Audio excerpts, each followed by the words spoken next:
Hi, good morning, and welcome to the Riverside Church Pride Month speaker series sponsored by Maranatha and the Faith Formation Ministry. Today, we are honored to welcome Reverend Naomi Washington-Leapheart as our speaker with her talk, Double Portions and Secret Cups, the Inheritance of Black Queer Faith. In this talk, Reverend Naomi will celebrate the secret and sacred blessings found in ancestral legacies of Black queer geniuses, Octavia Butler, James Baldwin, and Pauli Murray. Reverend Naomi Washington-Leapheart, Director for Faith-Based and Interfaith Affairs for the cities of Philadelphia.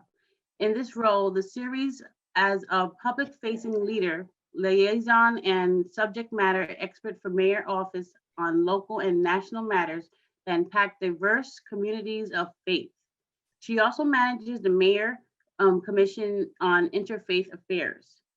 In 2020, she founded Salt, Yeast, Light, a ministry grounded in spiritual candor, political disruption, deep reflection, radical action, and communal transformation. Her work has centered around affirming queer faith, spiritualities, and eradicating faith-based policies that undermine the rights of LGBTQ+ people.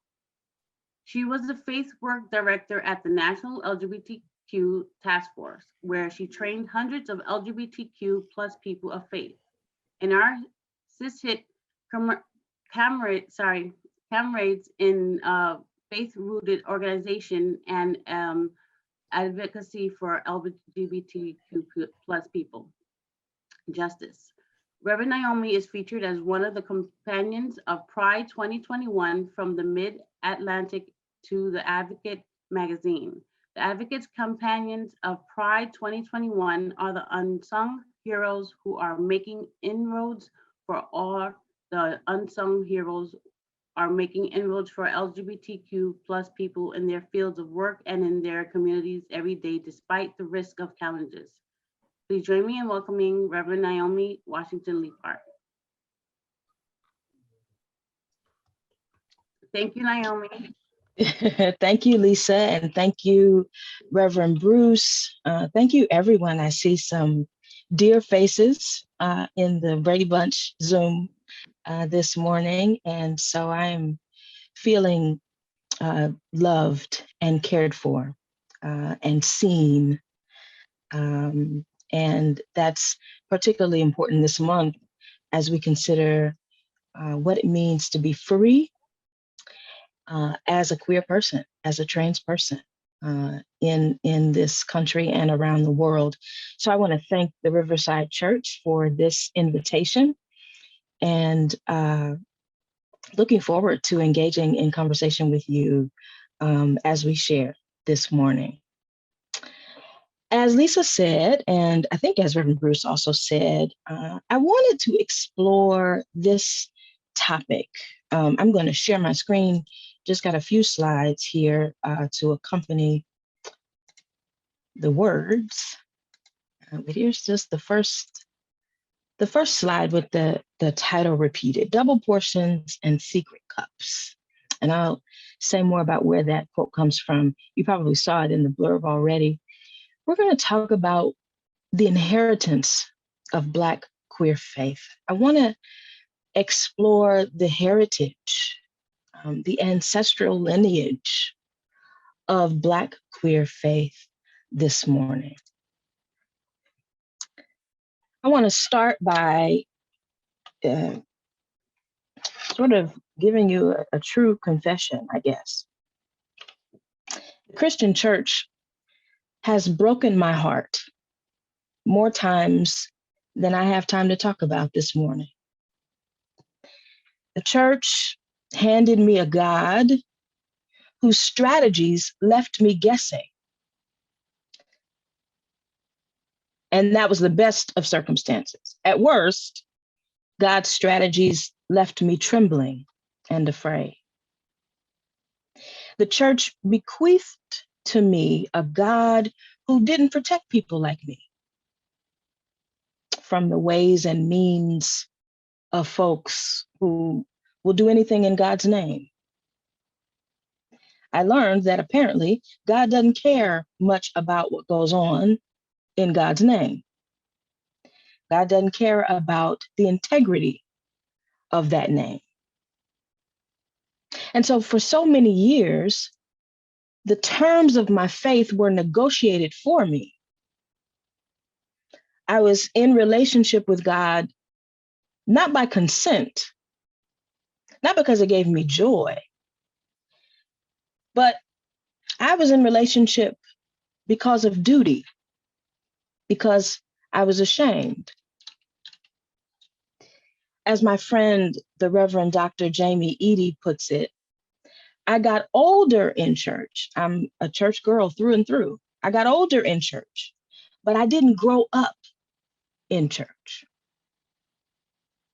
So it's a wild wonder that today I am here clutching the pieces of my broken heart in one hand and my ordination certificate in the other. I am what I like to call a professional Christian. After all of that, I found my way to a faith that isn't merely the one I will die for, but is actually one I can live with. It's funny how life unfolds that way, right? Let me say that none of my evolution, none of my transformation, none of my growth is random or coincidental or by my own volition.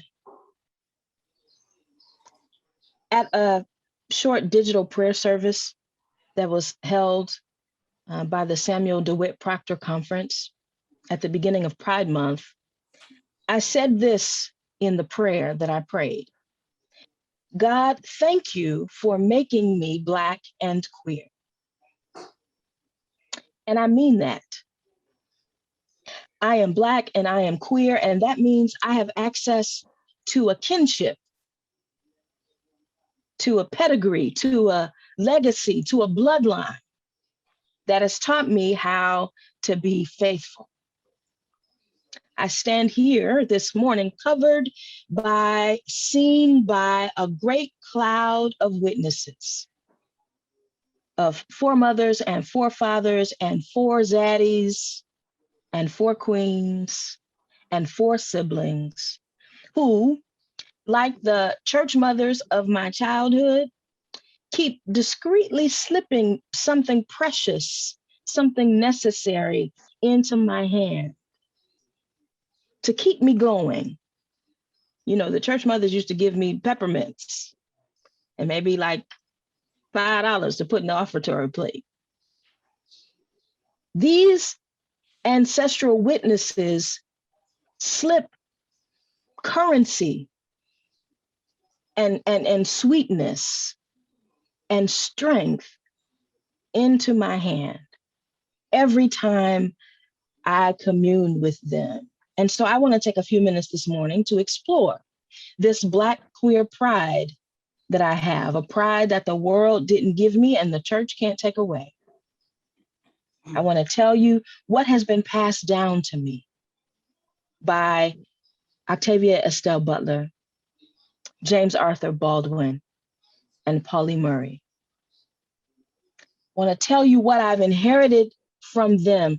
That inheritance has taken over my faith. Their endowment to me replaces that former inheritance that was grounded in shame and fear. Their provisions have taken over my faith and helped me get through both the dark nights of the soul and the heartbreak of the church. So,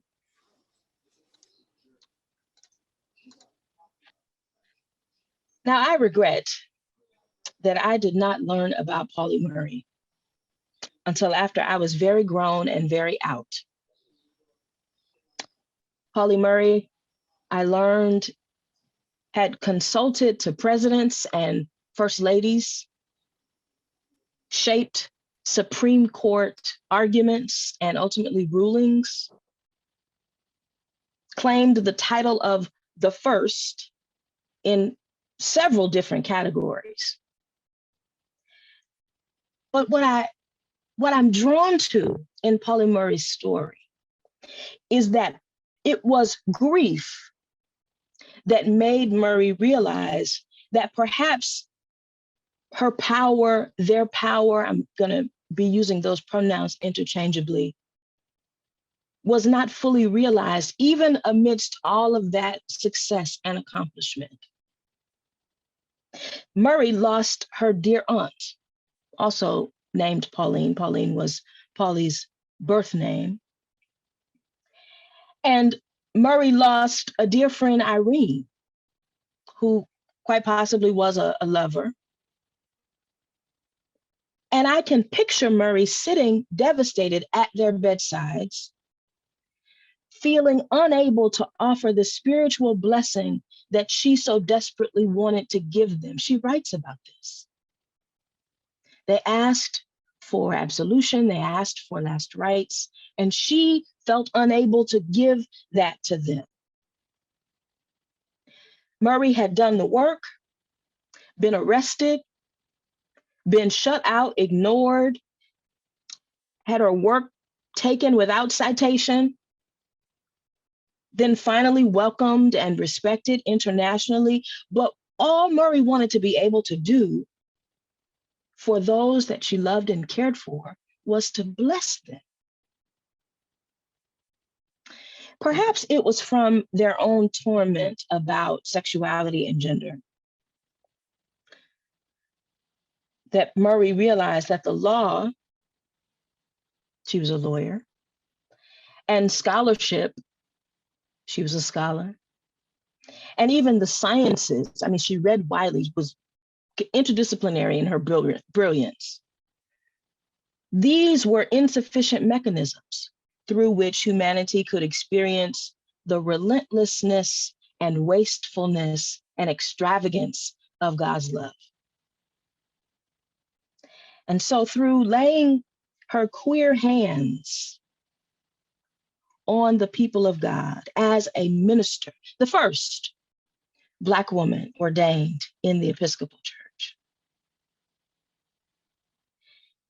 Pauli Murray found the touch of God on her own body and life. That's how I imagined it went for her, that in the final years of her life, she was able to fully live into this calling of spiritual conduit of, that's my dog, Coco. I'm not sure if you heard that.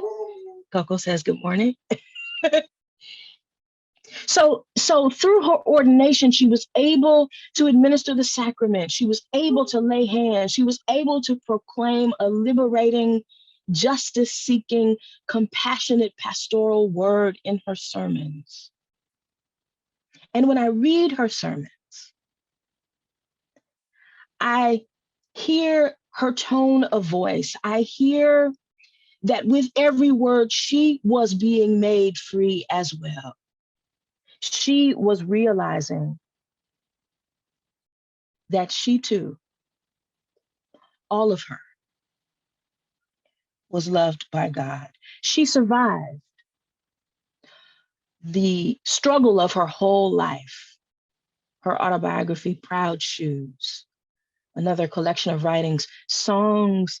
Hope is a song in a weary throat. That's what she would say, right? She survived all of that weariness to come to the place where she could administer the grace that perhaps she was not able to receive.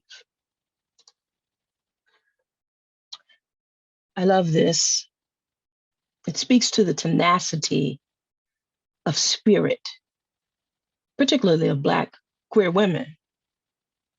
If anyone should ask a Negro woman in America what has been her greatest achievement, her honest answer would be, I survived.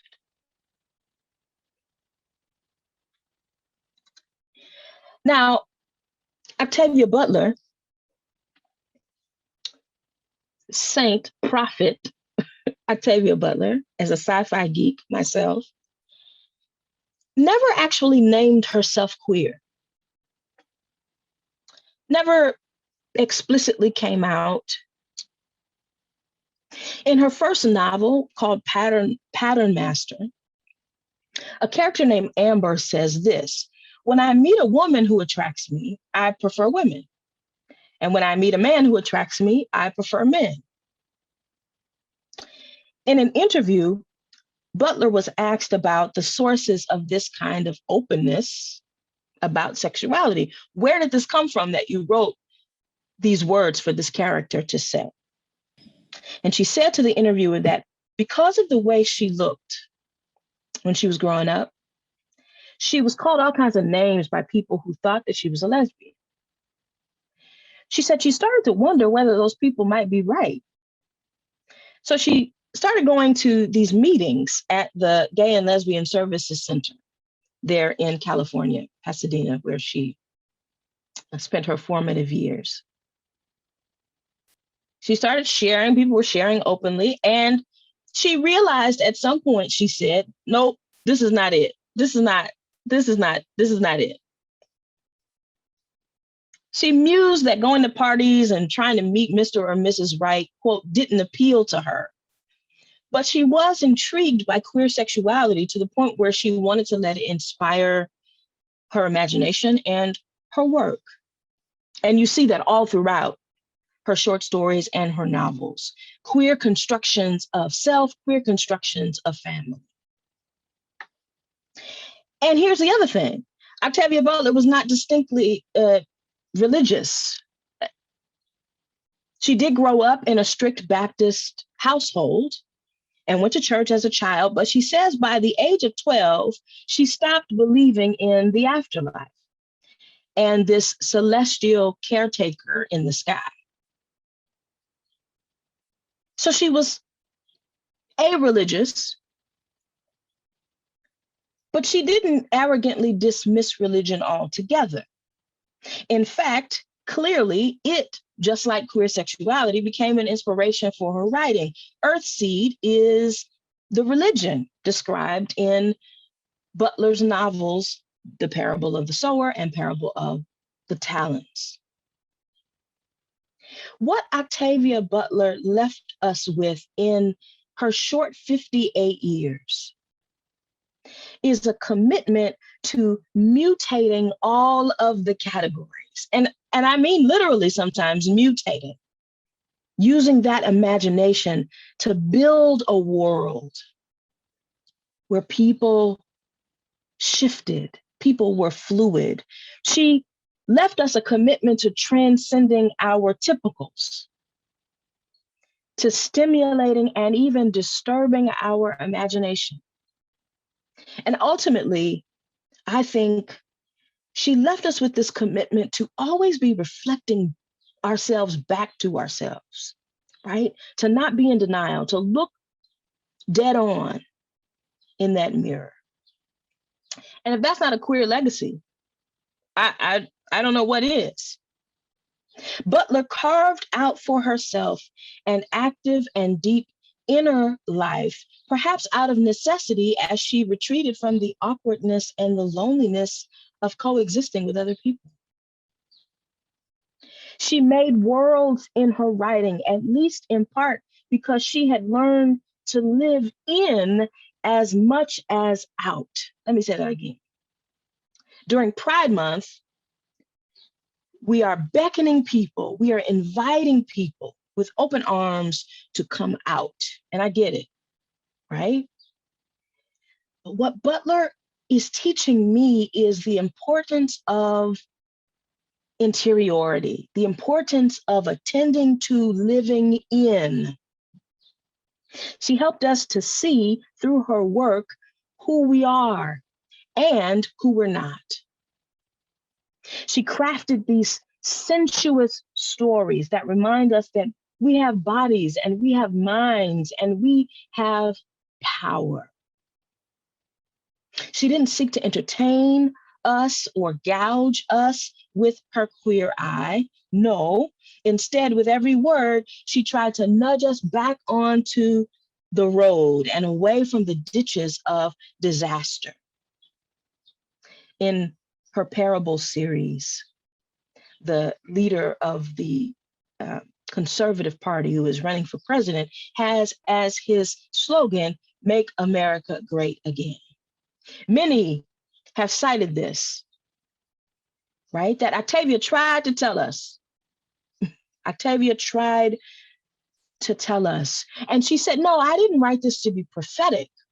I don't want this to be the way it turns out, but I wrote this as a cautionary tale. This is where we're headed if we don't turn the corner. Here's the other thing I love about Octavia Butler. When she wasn't inspired, she was disciplined. This is something I'm trying to learn new every day.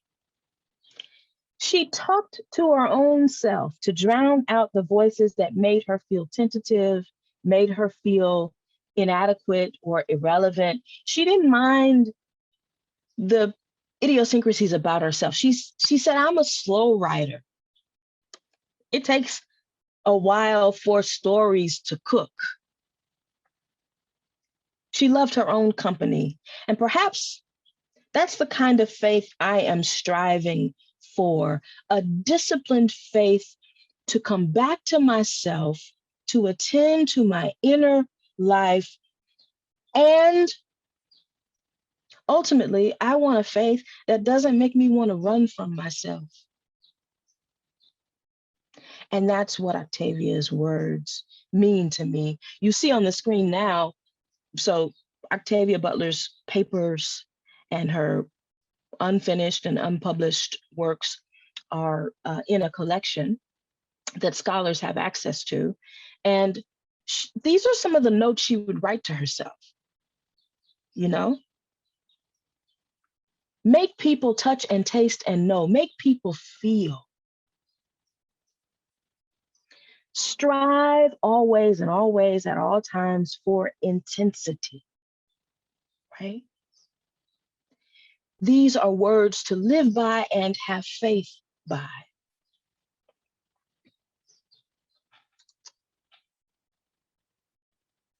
James Baldwin was not your Negro. He was not preoccupied with white fawning. He loved being Black and loved telling you the truth about being Black in a nation that despised Blackness. He was ahead of himself and us. He wrote this, and bear with me, I'm going to read this relatively long passage from an essay he wrote for The New Yorker. Even as a child preacher, he understood some things he wasn't supposed to understand. He wrote this: I knew how to work on a congregation until the last dime was surrendered. It was not very hard to do. And I knew where the money for, quote, the Lord's work went. I knew, though I did not wish to know it, that I had no respect for the people with whom I worked. I could not have said it then, but I also knew that if I continued, I would soon have no respect for myself. I was even lonelier and more vulnerable than I had been before, and the blood of the Lamb had not cleansed me in any way, whatever. I was just as Black as I had been the day that I was born. Therefore, when I faced a congregation, it began to take all the strength I had not to stammer, not to curse, not to tell them to throw away their Bibles and get off their knees and go home and organize, for example, a rent strike. When I watched all the children, their copper, brown, and beige faces staring up at me as I taught Sunday school, I felt that I was committing a crime in talking about the gentle Jesus, in telling them to reconcile themselves to their misery on earth in order to gain the crown of eternal life. Were only Negroes to gain this crown? Was heaven then to be merely another ghetto?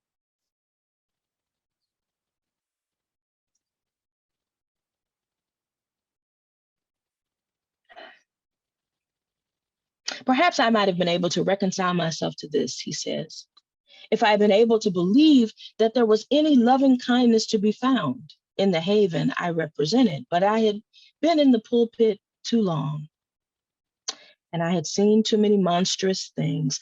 I don't refer merely to the glaring fact that the minister eventually acquires houses and Cadillacs, while the faithful continue to scrub floors and drop their dimes and quarters into the plate. I really mean that there was no love in the church. It was a mask for hatred and self-hatred and despair. The transfiguring power of the Holy Ghost ended when the service ended, and salvation stopped at the church door. When we were told to love everybody, I had thought that that meant everybody, but no. It only applied to those who believed as we did. What a keen set of insights for a child in church. Baldwin wrote and talked about Black joy and love and faith and complexity with such breathtaking beauty. Every time I read him or listen to him speak, I have to pause and just get up and pace the floor and then come back to it. He was a Black queer artist who, as he encouraged us to do, didn't take anything for granted and drove to the heart of every answer and exposed the question that the answer was hiding. An interview that Baldwin gave in 1984 is part of my canon of sacred texts. In this interview, he talks to Richard Goldstein at the Village Voice about his experiences as a Black gay writer in America. And he engages in this impatient critique of the reductive frame of words that are used to describe sexuality, like gay. He said he fantasized about a world where no one would have to call themselves gay. The interviewer said, why? And he said, well, by doing so, we answer a false argument that we've got to prove our right to be here. He said, I have nothing to prove. The world also belongs to me. So Goldstein ends the interview by asking Baldwin, what advice would you have for a gay man who's about to come out? And so Baldwin answers this question exquisitely. Best advice I ever got was an old friend of mine, a Black friend, who said, you have to go the way your blood beats. If you don't live the only life you have, you won't live some other life, you won't live any life at all. That's the only advice you can give anybody. And it's not advice, it's an observation. From James Baldwin, I have inherited a striving to tell God the truth and to tell others the truth as best I can.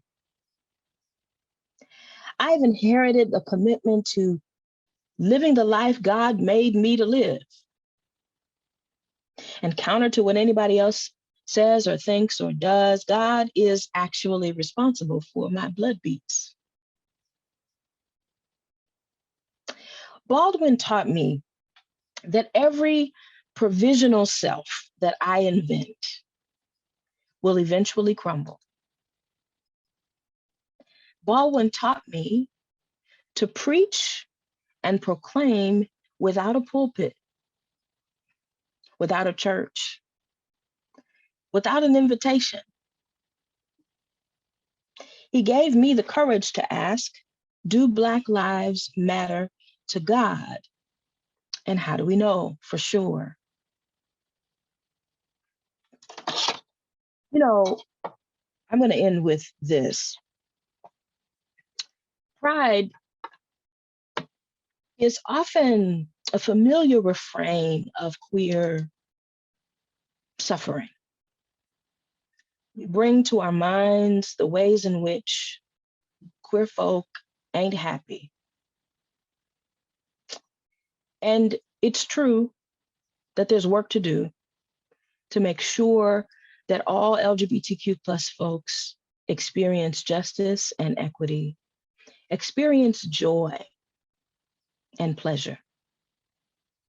And I want to say that I thank God for making me Black and queer, that I'd have it no other way. And I'm going to amend a quote from actor Ossie Davis and say this, that I find in being Black and queer a thing of beauty, a joy, a strength, a secret cup of gladness. And I've inherited that cup from that great cloud of witnesses who continue to help me understand how to be faithful and free at the same time.